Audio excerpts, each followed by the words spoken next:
Buenas noches, Argentina. Buenas noches, Latinoamérica. El gobierno sigue sosteniendo su equilibrio fiscal. El gobierno está logrando que en el curso de este mes la inflación revierta aquella tendencia alcista que había tenido en el mes de marzo, que había bajado algo en abril, pero que puede ser mucho más pronunciado este mes de mayo. Hablamos de los dos argumentos centrales, casi excluyentes, que explican el respaldo social que tiene el gobierno de Javier Milei. Pero como le sucede a este gobierno y a todos los gobiernos desde hace muchas décadas, Milei enfrenta un desafío. Y el desafío es el de siempre, la falta de dólares. Los tiene o los ha recibido de parte del Fondo Monetario Internacional con el fin de estabilizar el programa macroeconómico. Los tiene y el Fondo Monetario Internacional le ha sugerido que utilice ese respaldo para capitalizar las reservas del banco. El gobierno no lo viene haciendo porque la prioridad para el gobierno es mantener un dólar de valor bajo para que a la vez la inflación se mantenga en el piso más bajo posible. Volvemos. Esa es la razón del éxito del gobierno hasta ahora. Y es por eso que desde hace varios días estamos asistiendo a lo que podríamos llamar una virtual fiesta del dólar.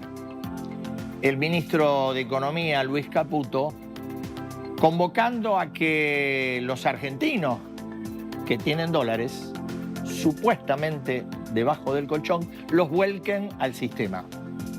Sin demasiadas explicaciones, sin demasiadas condiciones, podríamos hablar casi de un blanqueo encubierto. La medida, por supuesto, tiene un impacto político muy grande porque además remonta en la memoria colectiva a la idea de la dolarización. Los dólares es siempre un imán para cualquier argentino. Es así desde hace décadas y décadas. Ese es el impacto que tiene esta medida anunciada. Ahora, uno a veces se pregunta si se justifica tanto impacto, porque pareciera que estamos frente a algo absolutamente inédito, que no lo es, porque la historia argentina es dramáticamente circular. Y si no, veamos esto. Una solicitada que fue publicada en todos los diarios en mayo de 1992, gobierno de Carlos Menem, donde también se pedía a los argentinos, como lo hace hoy Caputo, que sacaran sus dólares del colchón. No ocurrió. Se estima que fuera del sistema hay alrededor de 200.000 millones de dólares. Aquella convocatoria fue hecha por un gobierno que permaneció 10 años. Un gobierno que además hizo también, como este, casi una invocación épica en esa solicitada diciendo: medítelo, decídase y quede en paz con su conciencia, por su bien y por el bien del país. Un gobierno que, sin embargo, tuvo una virtud que, pese a tenerla, no trajo beneficios para esa demanda de volcar los dólares al mercado. Fue un gobierno, en verdad, convocante. Fue un gobierno que trató de despertar confianza durante la década que estuvo en el poder. No es precisamente lo que uno observa que sucede ahora con el gobierno de Javier Milei. Es cierto, Es cierto que todo puede suceder aún, pero el presidente, como reflejo inmediato, lo que tiene es la pelea, la batalla política con el que es su principal aliado y va a seguir siéndolo aún después de octubre, porque el gobierno, más allá de la mejor elección que haga, nunca va a tener una mayoría parlamentaria. Entonces uno se pregunta cómo es esa guerra con ese aliado principal. Se podría entender con un opositor, pero no con el aliado principal que podría ayudarle a construir esta confianza que este gobierno tiene vinculada a la baja inflacionaria, pero no tiene en un contexto donde se están demandando 200.000 millones de dólares para ser volcados al mercado. Hay otro ejemplo de las dificultades del gobierno. Para blindar este proyecto de dólar colchón, necesita al menos enviar tres proyectos de ley al Congreso para modificar 3 leyes, entre ellas la penal tributaria. Obviamente necesita el respaldo de sectores fuera de La Libertad Avanza. Hizo reuniones en estas últimas horas con 17 gobernadores. Hay uno, por supuesto, que ya ha dicho que no va a adherir al plan de los dólares, que es Axel Kicillof, de la provincia de Buenos Aires. Pero en esa convocatoria no fue incluido el jefe porteño, Jorge Macri, que es aliado supuesto de este gobierno. Es decir, pensemos, se convoca al volcar los dólares al mercado y de arranque hay cerca de 20 millones de habitantes de los 2 principales distritos que no se sabe cómo participarán ni si participarán. Es difícil entender este procedimiento. Es difícil entenderlo porque nada, y sobre todo en política, y cuando hay dinero de por medio, podrá ser eficaz si primero no existe un muro de confianza que este gobierno se encargue de construir. Tal vez estemos equivocados y Milei esté pensando en esta hora como pensaba Maquiavelo, que la confianza es siempre un puente inevitable hacia la traición. Así empieza la edición de datos.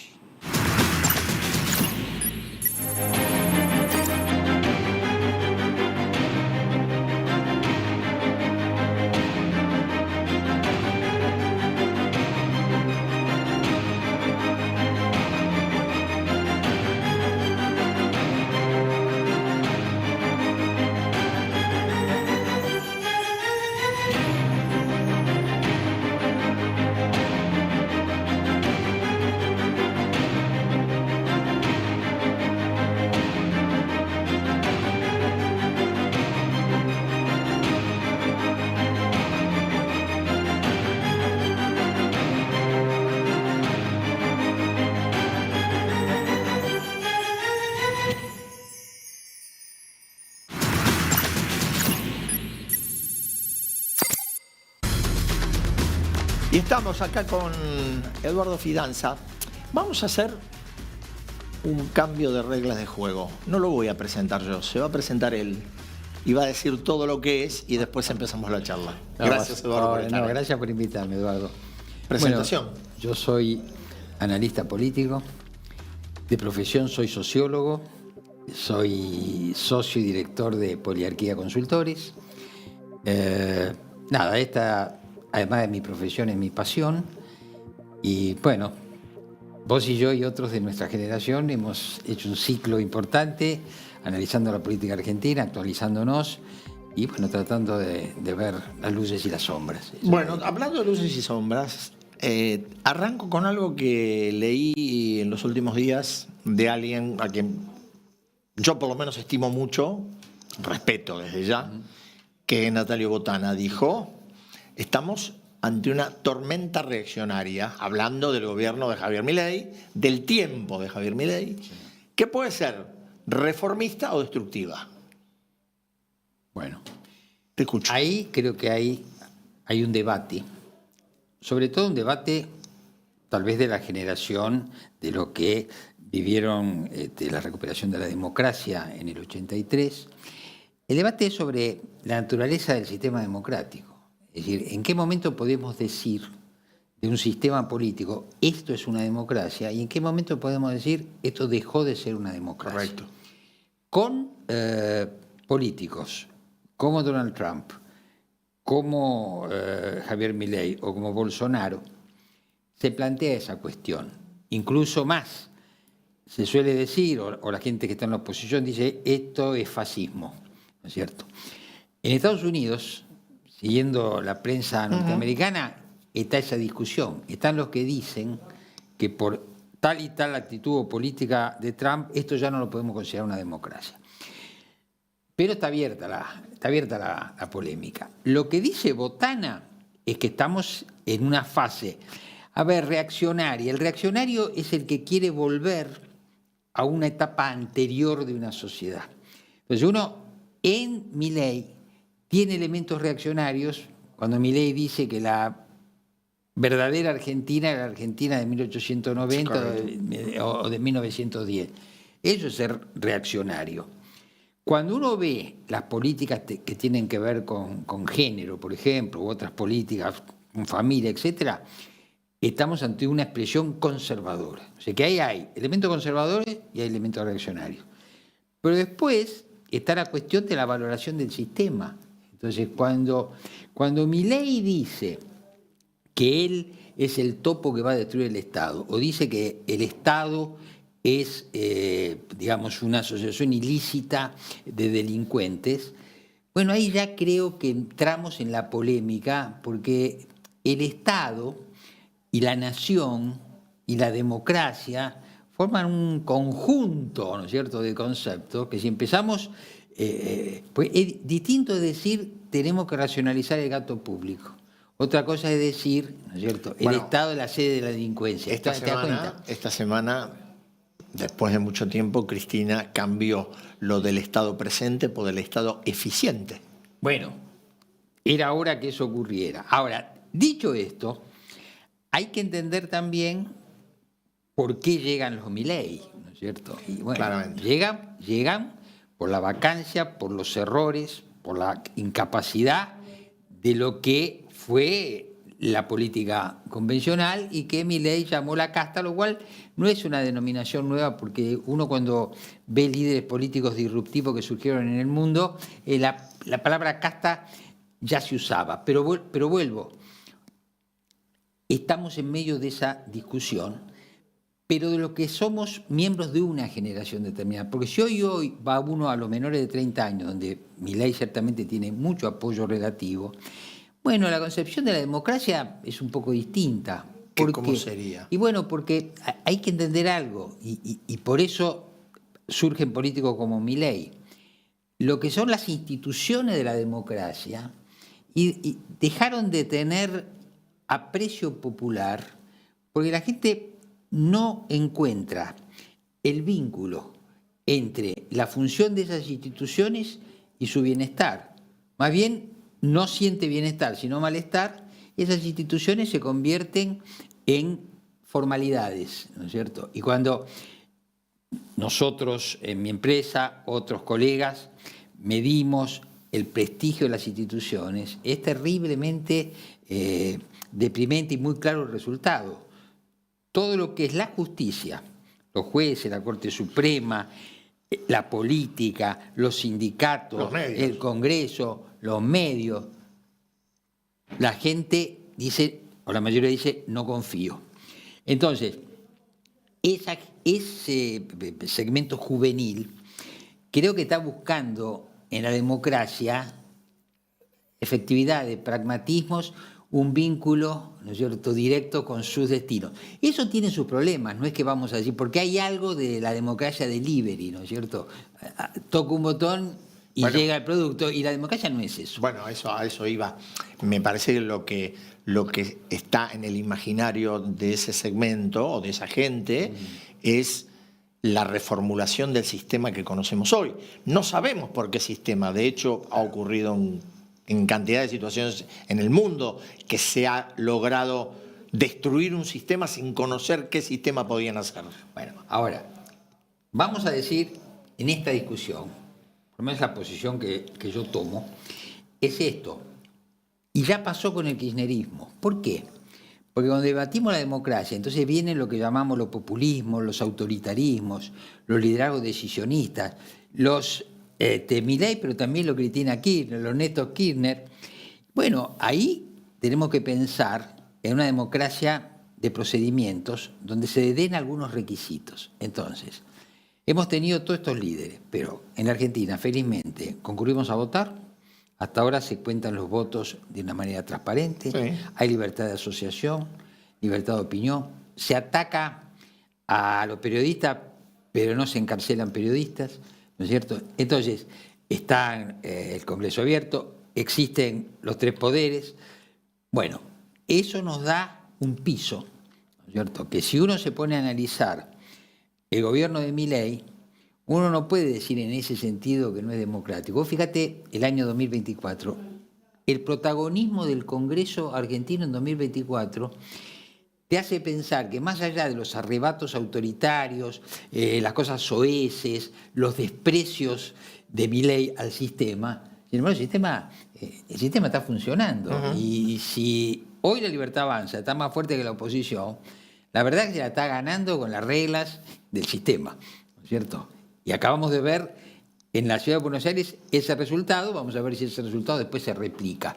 Pero me parece que también hay que decir eso, porque cuando se dice a un gobierno esto es fascismo, hay que leer la historia de los fascismos. El fascismo está vinculado con la muerte, ¿no es cierto? El fascismo, esto no tiene que ver. Puede haber cosas que tengan que ver, que haya parecidos de familia, pero atención, ahora, eso no quiere decir que podamos aceptar un presidente que llama al odio, un presidente... bueno, eso cada uno sabrá. No, además hay otra cosa y es... los procesos históricos son procesos. Por supuesto. Al 16 meses uno no puede decir el fascismo. Ahora, yo no sé, a 5 años o a 4... No, porque además pasa otra cosa. Hay, por supuesto, experiencia histórica de que se puede llegar por una vía democrática y después se puede desnaturalizar el sistema. Entonces, esa es la discusión en Estados Unidos. En Estados Unidos la discusión es, bueno, pero si este gobierno puede entrar a la casa de alguien o puede perseguir, no sé, ahora estamos esta semana con la persecución de los alumnos extranjeros de Harvard. Bueno, como la definición de un sistema pasa a través de analizar su funcionamiento, bueno, vos podés empezar a decir... El otro día en New York Times había un video de 3 académicos que explicaban por qué, a juicio de ellos, el sistema estaba dejando de ser democrático y se iban a enseñar a otros países. Entonces, eso depende. Yo, por ejemplo, tomo este criterio, que lo toman otros. Por ejemplo, Guillermo O'Donnell, el famoso politólogo argentino, claro. Bueno, y O'Donnell hablaba, ¿no es cierto?, de esas condiciones básicas.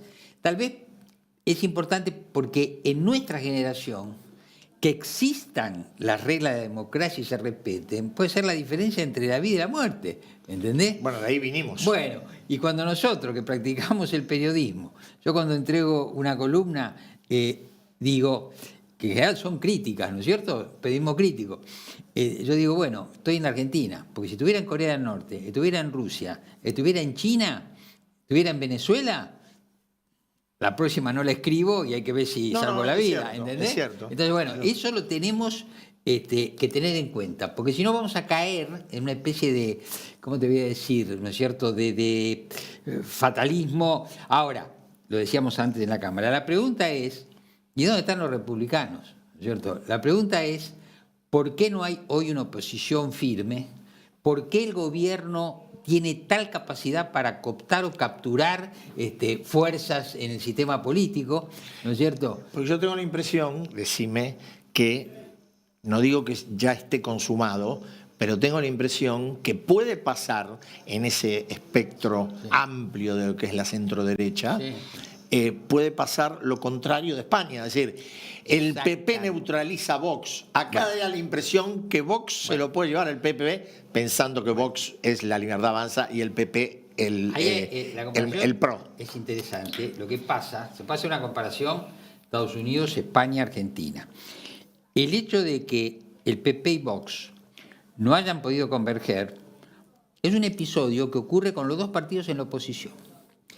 En Estados Unidos, ¿qué pasa con Trump? Y Trump se absorbe al Partido Republicano y quedan por afuera algunos republicanos liberales, ¿no es cierto?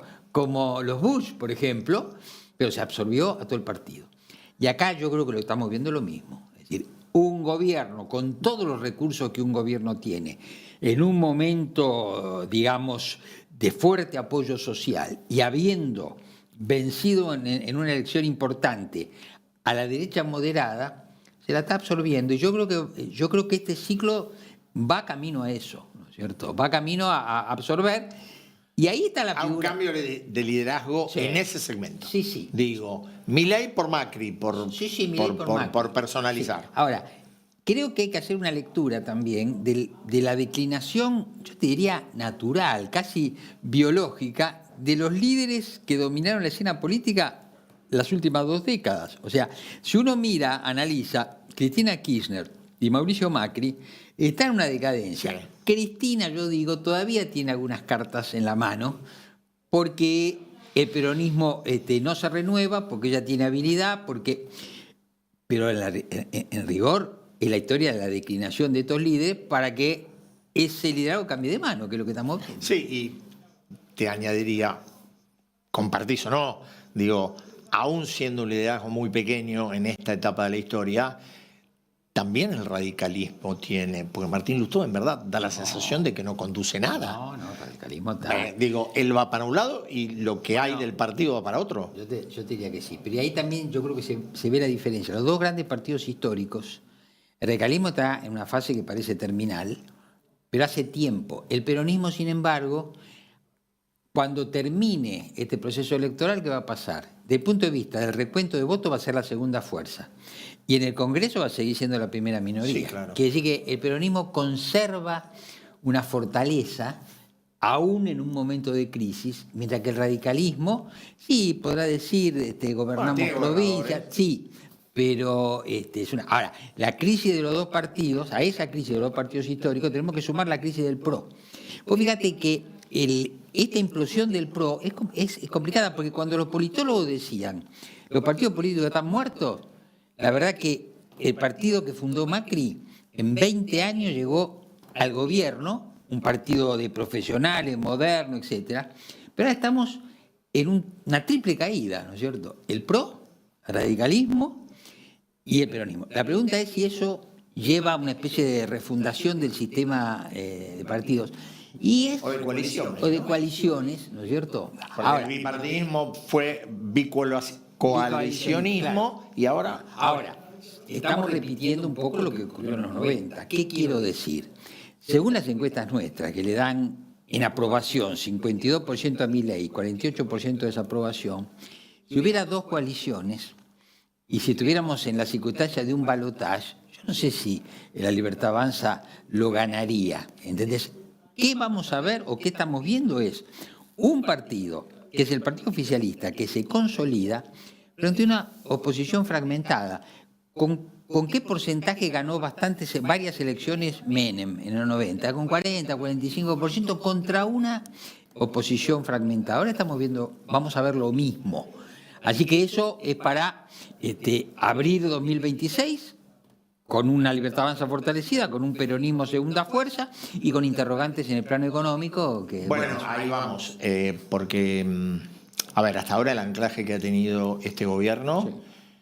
Es casi excluyentemente en un par de cuestiones. Digo, sí. Ahora, yo creo que el equilibrio fiscal no lo entiende nadie. De la gente común, digo, más allá de lo importante que es, el otro tema es el tema inflacionario. Eso es lo que pega, eso es lo que significa una amarra para aquel que tiene alguna expectativa y mira Milei. Exacto. Yo te diría son 2 momentos. a Milei no se lo elige predominantemente por temas económicos, se lo elige porque cuando Milei dice esta clase de dirigente es la casta, la gente lo decodifica en términos de privilegio y dice, sí, esto es el curro y estos me curraron, mirá la situación que estoy. Así que entra con un argumento no político, pero después viene la cuestión política y en eso Milei acierta, porque dice el problema para la gente es la inflación. Baja la inflación y yo creo que ahora estamos en una fase menos carismática de Milei. Si la gente, Milei se va desgastando como cualquier gobierno. Absolutamente. Pero ahora yo creo que la gente mira a Milei más pragmáticamente, más haciendo un cálculo. Milei hoy me cierra. Lo que yo llamo el álgebra de la conformidad. Sumo, resto factores, si me da positivo, voy y lo voto a Milei. Si me da negativo, no lo voto. Y hay gente que Milei le está cerrando por una serie de factores, que son los que muchas veces vemos. Bueno, eso queda abierto porque Argentina no es un país estable. Hoy estamos en una estabilidad. Pero cuando uno escucha a los mandriles, hay que aclarar, ¿no? Que son los mandriles. Efectivamente. Bueno, uno escucha a los mandriles, que hay mandriles muy respetables. Te voy a decir algo. Totalmente. Ojo, porque Ricardo Arriazu, el economista de cabecera de este gobierno, ha dicho que el Banco Central necesita 100.000 millones de dólares para que estemos tranquilos. Así es. Bueno, estamos lejos de 100.000 millones de dólares. Y ahí dijo, Brasil tiene 350.000 millones de dólares y nosotros tenemos saldo negativo. Bueno, ¿cómo hacemos para ir de ahí a 100.000 millones de dólares? No sé, pero si lo dijo Arriazu, por algo lo habrá dicho, ¿no es cierto? Y aparte, ojo con la desocupación también. Bueno, a ver, si uno mira, aunque no sean analogías absolutas, si uno mira los 10 años de Menem y este tiempo que recién empieza, podría encontrar en el desarrollo a lo mejor algunas equivalencias, porque Menem tuvo un arranque similar. Exactamente. Con la convertibilidad, la inflación, ¿no? Gana el segundo periodo, vos lo recordás, la reelección, casi con un 17% de desempleo. Bueno, y ahí eso. empieza... Por eso. Si vos ves el desempleo ahora, hay margen. Aparte, a ver, la estructura del trabajo es un poco distinta Cambió de muchísimo. hace 30 y pico de años. Milei gana con los emprendedores, con los cuentapropistas, digamos así, con lo que está más allá del trabajo formal. Hoy si haces una encuesta de trabajo formal, seguramente el peronismo sigue adelante, ¿no es cierto? Lo de Milei surge de otra economía, de otra concepción del trabajo. Hay interesantes descripciones sociológicas sobre esos nuevos perfiles. Por ejemplo, Pablo Semán, el sociólogo, bueno, te habla de los mejoristas. Mejoristas, gente joven, gente pragmática, gente que se mata trabajando, gente que la política no le representa nada, solo le importa la política en tanto favorezca o entorpezca sus proyectos. Bueno, son nuevos perfiles sociológicos que los partidos convencionales, por más investigaciones que pedían, no lo quisieron ver. Decime, ya hablamos del PRO, yo no lo doy muerto, lo doy en un estado herido. Muy herido. ¿Qué pensás del peronismo? Pues el peronismo es cierto que viene, y no de ahora, viene en un retroceso. Si vos recordás, cuando uno miraba el mapa de la Argentina, lo que eran las gobernaciones peronistas, mirás hoy y es un puñadito. No. Digo, ¿qué futuro le ves al peronismo y qué debería reconvertir el peronismo para retomar ese vínculo que tenía con sectores sociales tan El fuertes? peronismo, en sus momentos críticos, inició lo que llamamos proceso de renovación, ¿no es cierto? De renovación, de ayornamiento, etc. Partamos de la base que el peronismo no es un partido político clásico, es un movimiento, es otra naturaleza, digamos, conceptualmente. Ahora, está claro, y eso creo que lo muestra muy bien la figura de Cristina Kirchner, cómo el peronismo perdió noción de los cambios sociales profundos y de los cambios culturales profundos, de los cambios en el mundo del trabajo, los cambios. Cristina, Acá y afuera. acá y afuera, Cristina sigue pensando como una militante de la década del 70. Si vos querés, de una militancia blanda, no de una militancia revolucionaria. sigue pensando una industria que se parece más a la industria de la época de Perón que a la industria actual. Sigue pensando las relaciones internacionales con el primer mundo, segundo mundo y el tercer mundo. Y yo creo que lo más doloroso es la pérdida de la juventud, porque ahí hubo, en el momento de esplendor de los Kirchner, y los Kirchner tenían a los jóvenes, ¿no es cierto? Los pibes para la liberación, que ahora tienen 50 años. Bueno, perdieron todo eso. Ahora, ¿qué pasa? Pero esto no es solamente para el peronismo y los otros partidos.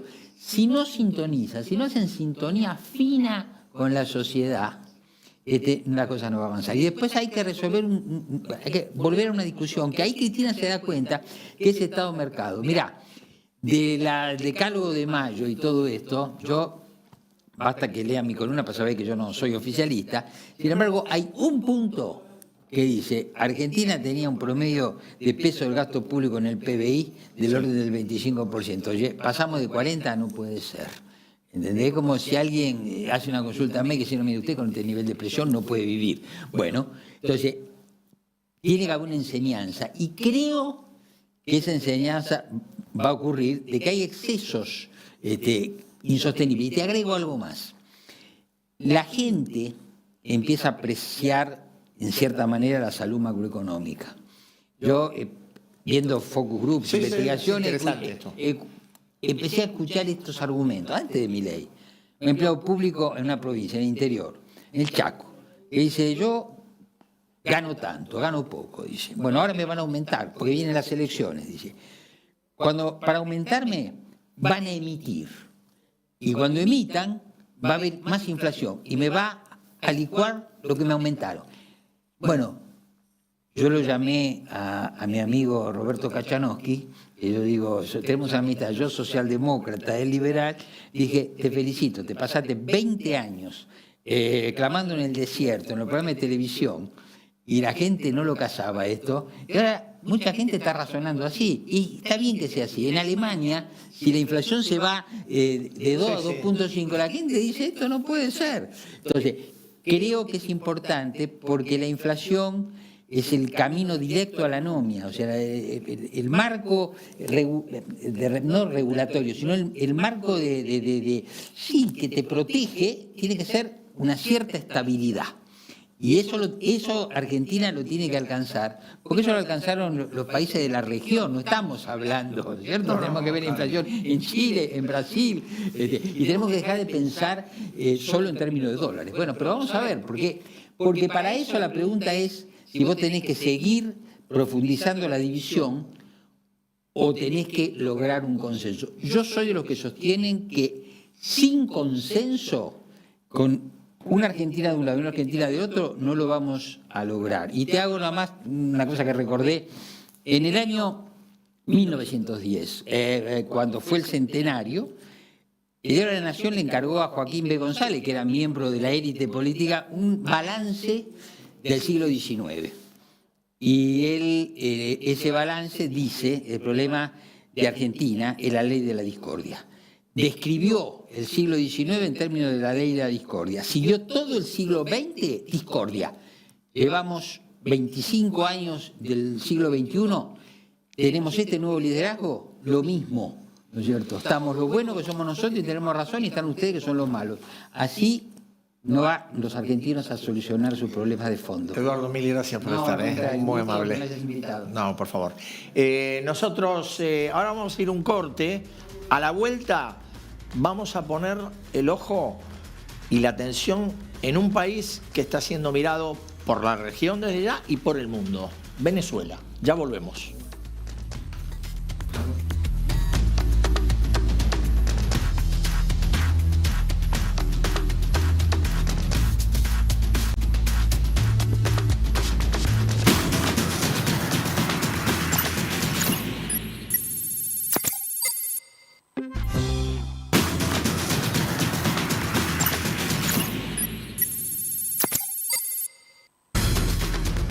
Y ya antes de aterrizar en Venezuela, vamos a hacer un sobrevuelo por Bogotá, por Colombia. Tenemos un informe de nuestro corresponsal. Son días difíciles en Colombia. son días de huelga en repudio al rechazo a la reforma laboral que sufrió el gobierno de Gustavo Petro. Y bueno, desde allí nos va a informar ahora Sergio David González. Te escuchamos, buenas noches. El paro por 48 horas en Colombia inició con bloqueos en el sistema Transmilenio en Bogotá. Si tenemos que ir a camellar, lo que era acá, pero tenemos que ir a camellar.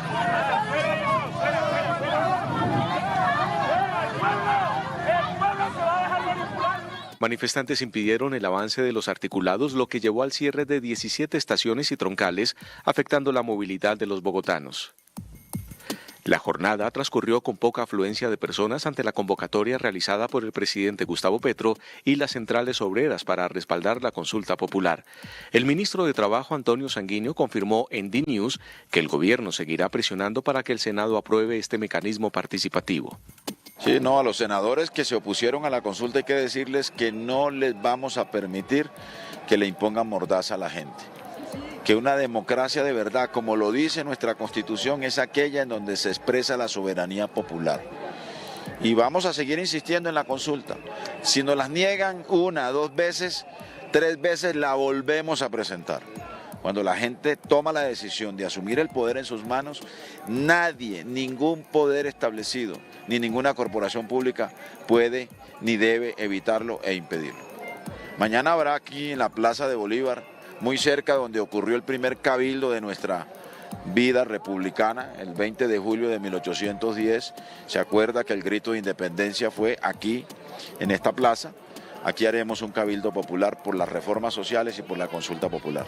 En varias ciudades de Colombia se realizaron manifestaciones con algunos inconvenientes de movilidad. Desde fondo del pueblo ha surgido una justicia social. Son los pobres del mundo que avanzan como el tiempo. En Bogotá, las marchas, que estuvieron acompañadas con banderas de Colombia y del M-19, finalizaron en la Plaza de Bolívar con arengas a favor de las políticas del gobierno nacional. Yo vengo porque exigir los derechos que están en la Constitución a una vida digna, a un empleo digno, a unos salarios que están en una desigualdad enorme, ya que un congresista gana 50 millones y un salario mínimo está en 1.400.000 o 500. ¿Que por qué estoy aquí? Porque todo esto es resultado de todas las luchas durante 60 años, permanentes, constantes. Y ahora que estamos a punto de lograr, a las buenas sí o sí o a las malas, porque ya este pueblo está cansado de tanta ignominia. ¡Sí al paro nacional! Con la Coordinadora Nacional Popular, con la CUT, con FECODE, con el Ministerio de Trabajo, con la Presidencia de la República, que por primera vez en la historia sale a defender al pueblo. El gobierno nacional junto a las centrales obreras está convocando para este jueves a un cabildo abierto en la Plaza de Bolívar, muy similar al que se realizó en Barranquilla, para que, según ellos, se puedan discutir los avances de las reformas sociales y lo que necesita el país en derechos laborales. A las 12 del mediodía hora Colombia se realizaría un cacerolazo frente a las instalaciones del Capitolio Nacional, lugar donde se activaron mayores refuerzos en seguridad para evitar desmanes en su infraestructura.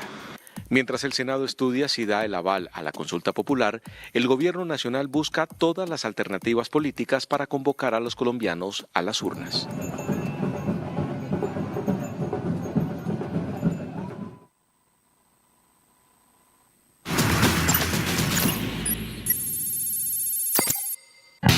Si vienen para acá a conspirar, lo vamos a ver.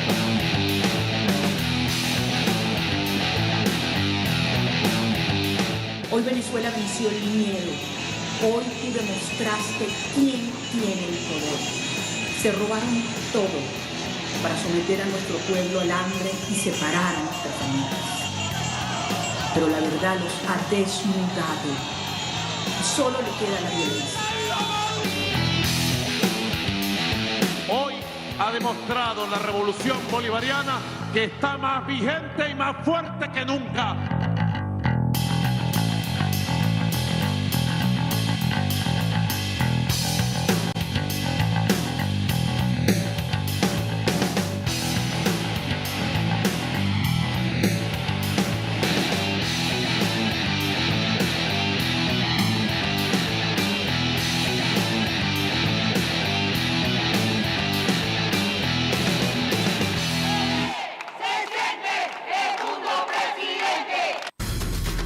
Y ahora sí, desembarcamos en Venezuela y está con nosotros el diputado de la Asamblea Nacional, Richard Blanco, hombre que por supuesto vive en Buenos Aires, no en Caracas, por razones que son absolutamente comprensibles. Diputado, gracias por estar. Buenas tardes, don Eduardo. Primera pregunta. El domingo hubo elecciones legislativas en Venezuela. La verdad que la información que provino de allí fue absolutamente controvertida, contradictoria entre cuánta gente había votado, cuánta gente no había votado, cuántos legisladores había ganado el gobierno, cuántos no. ¿Cómo lo vieron ustedes y cómo lo analizan ustedes? Lo primero que tenemos que decir es que fueron unas elecciones írritas, inconstitucionales y legítimas. No había por qué llamar a unas elecciones cuando el 28 de julio se realizaron unas elecciones para escoger al presidente de la República, y esta es hora, cuando falta mes y medio para concluir un año de esas elecciones, que no se ha reconocido el triunfo de quien quedó electo por más del 70% de la votación popular de los venezolanos, que es el doctor Edmundo González Urrutia. Mal podría una institución que está al servicio de la dictadura venezolana. Todos sabemos que esta es la caracterización precisamente de lo que es el sistema político venezolano, una dictadura además criminal, una dictadura donde, bueno, lamentablemente para los venezolanos que están allá y para los que estamos afuera, porque estamos hablando también de 9 millones de venezolanos que tuvimos que irnos por razones obvias, como usted mismo lo dice, unos perseguidos, otros por que no nos volvieran a hacer presos, porque nos allanaron la inmunidad parlamentaria, etcétera. ¿Usted llegó a estar preso allá? Estuve un año preso. ¿Y usted estuvo asilado en la Embajada Argentina? También sí, estuve como los compañeros, en condiciones distintas, pues bueno, estuve de 50 días, pero con las mismas entonaciones que hace los dictadores de irrespetar, de desconocer los derechos humanos de los ciudadanos. Eso, por ejemplo, de quitar el agua, de quitar la luz, también uno lo vivió, pero por supuesto no en las condiciones en que los vivieron nuestros hermanos que pasaron 114 días en la Embajada de Argentina. Pero le decía que lo de ayer, lo del domingo 25, fue una tremenda farsa. Nosotros llamamos a que la gente se quedara en su casa. Nosotros tenemos 4 golpes certeros que hemos dado en los últimos tiempos. En primer lugar, nosotros llamamos a unas elecciones internas donde nadie daba medio por esas elecciones internas. Y María Corina Machado, que como usted sabe, se ha convertido en la líder fundamental de Venezuela, ha sabido calarle a los venezolanos con un discurso de proyección para los próximos años en Venezuela, con un programa de gobierno que llamamos Tierra de Gracia. Eso fue el primer golpe que se le dio al régimen. No pueden hacer elecciones internas, no la van a poder hacer, y logramos que María Corina convocara casi a 1 millón de personas que tanto en Venezuela y a nivel internacional, en muy pocos proporción, porque el Consejo Nacional Electoral, que depende del Ejecutivo Nacional, nos permitió que nosotros votáramos en el exterior, pero sin embargo ese 1 millón de personas pudieron trabajar en las mesas electorales como fiscales, como testigos, lo llamamos nosotros en Venezuela, pero como fiscales aquí en Argentina. Pudimos recoger las actas que nos permitió enseñárselas a los venezolanos y al mundo entero para demostrar que Edmundo González Urrutia había ganado. Y esto es hora que todavía ni Maduro entregó ni nos interesa que entregue, porque no las va a entregar, y no nos interesa porque ya pasó el tiempo reglamentario para hacerlo.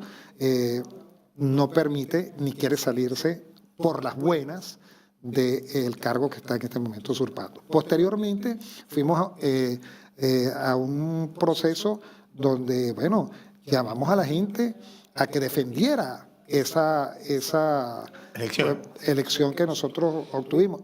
Viajamos por todo el mundo, tuvimos apoyos como por ejemplo en el caso de Argentina, con el presidente Milei, pero también con Estados Unidos, parte de Europa, con parlamentarios de diferentes partes del mundo, y por supuesto la participación activa de una ciudadanía que quiere un cambio rotundo para Venezuela, porque en Venezuela se están cometiendo delitos de lesa humanidad continuados. Eso es producto no porque se lo dice Richard Blanco, que lo sabe, porque vivía ya los años de angustia que están viviendo los venezolanos, sobremanera desde 1914 hasta 1919, perdón, 2019, 2014, 2019, y ahora, producto de todo lo que sabemos, con las denuncias que se han formulado, los expedientes tan grandes que tiene la Corte Penal Internacional. Desgraciadamente, bueno, yo debo decirlo sin ánimos a nada, porque no nos interesa sino solucionar el problema de Venezuela. La comunidad internacional en algunos casos se ha portado muy mal con nosotros. ¿Cuántos muertos más quieren en Venezuela? ¿Cuánta gente quiere que siga pasando? La comunidad internacional específicamente, ¿por quién lo diría? Por algunas organizaciones internacionales de defensa de los derechos humanos, no por países, porque los países se han pronunciado. Tenemos un apoyo, como le digo, de Argentina, que es uno de los apoyos más importantes que tenemos en la región, pero así también tenemos apoyo en la Comunidad Europea, tenemos apoyos de los Estados Unidos, pero hace falta más fuerza de la Organización de Naciones Unidas, hace fuerza para Venezuela que los tratados internacionales que hemos firmado como república se cumplan. Que se cumpla, por ejemplo, el tratado del año 54, que se firmó, por cierto, en Caracas, en Venezuela, sobre las personas que pueden ser exiliadas en países cuando se abusan de ellos, como fue el caso de estos compañeros que permanecieron en la embajada. Diputado, tomando su relato, los pasos que ha dado la oposición, ¿ustedes tienen la percepción que el régimen de Maduro en verdad está en repliegue, está debilitado? Yo le menciono dos episodios que llaman la atención. Uno fue la evacuación de los asilados en la Embajada Argentina. Otro fue en las últimas horas la posibilidad de que la pareja y el hijo de Nahuel Gallo salieran de Venezuela. Todos episodios que llaman la atención, o el régimen está muy vulnerable o son negociaciones que permiten esas salidas, llamámosle diplomáticas. Bueno, yo no pudiera hablar sobre la operación que popularmente los venezolanos llamaron Operación Guacamaya, que es la de los hermanos que estaban en la Embajada de Argentina, en la Casa Buenos Aires, por cierto, se llama. No puedo contarlo, ellos lo harán en su momento.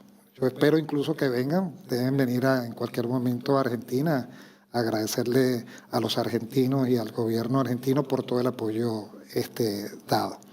Pero en todo caso, es vulnerable el régimen de Nicolás Maduro, y es vulnerable uno de los que se afanan en decir que son los que tienen más fuerza, como por ejemplo es el caso de Diosdado Cabello. Diosdado Cabello es el ministro de Relaciones Interiores, está a su cargo la policía, está el SEBIN a su cargo, está el 6CPC a su cargo.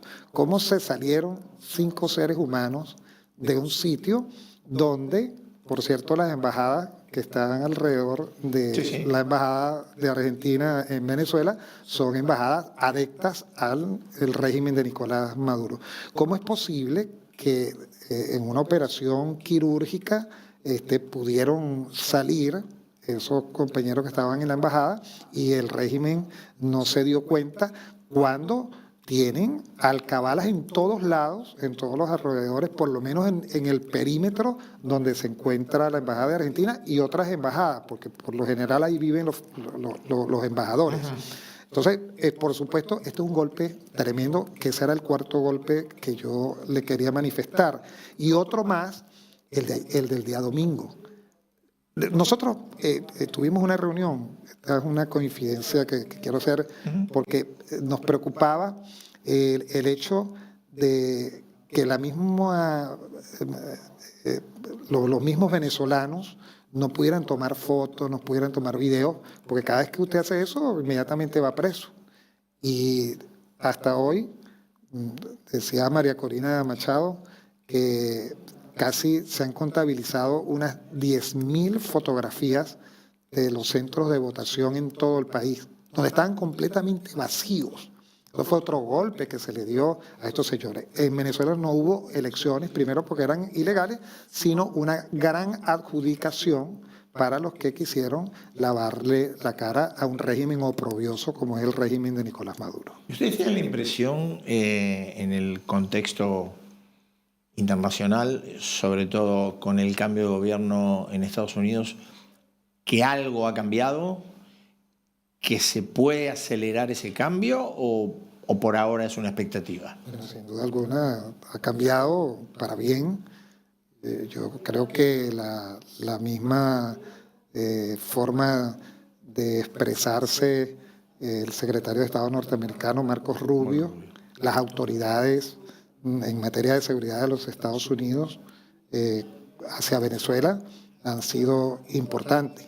Han mandado mensajes súper cuidadosos al régimen de que no se metan con la dirigencia política en Venezuela, mucho menos con la líder fundamental del proceso democrático en Venezuela y de la oposición como lo es María Corina Machado, ni con los dirigentes políticos de Venezuela. ¿Está en Venezuela? Ella está en Venezuela, está custodiada, está resguardada.